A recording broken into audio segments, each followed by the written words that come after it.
these have been declared either Michigan or National Historic Sites. Most people don't get any, okay? And he's got a ton here in the United States, and he has a ton in Canada, and we just didn't have time to point out and tell you all those different things.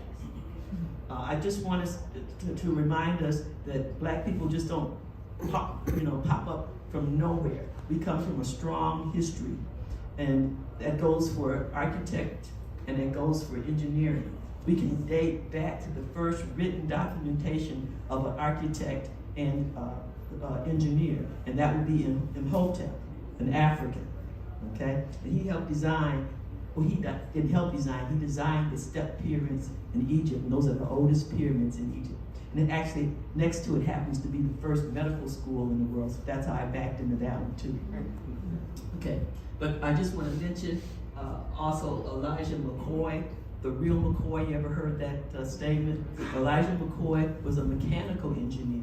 He was born in Canada and went to Scotland to study, because again, there was limited opportunities for blacks.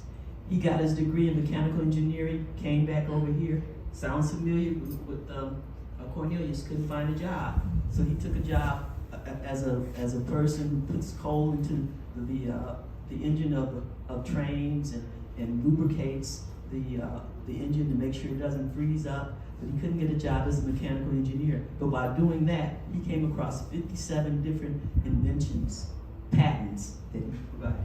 And he was like a mentor to Cornelius. And we already mentioned Fredrick Blackburn, who also worked for Michigan Central Railroad with Elijah. Now, when I talk about these black hospitals, the first black hospital that opened in the city of Detroit is Mercy Hospital, and he probably had something to do with Mercy. But the second black hospital, one that we know more about, is Dunbar Memorial Hospital, and that building is not very far from here. It's located at 580 Frederick Street. You can drive by and you can see it. But what you'll see is it's a house. And what Cornelius had to do was just the opposite of what they trained engineers to do. They train engineers to find out how you want to structure the function and then build that form around it, okay?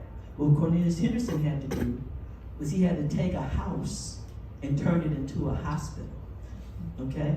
And so we know that he did that for at least 6 or 7 of the earlier hospitals. That's one of those hidden secrets about him.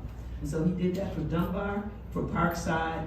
He did it for the Fairfield Sanitarium, for the Samaritan General, St. Auburn General, and for Bethesda.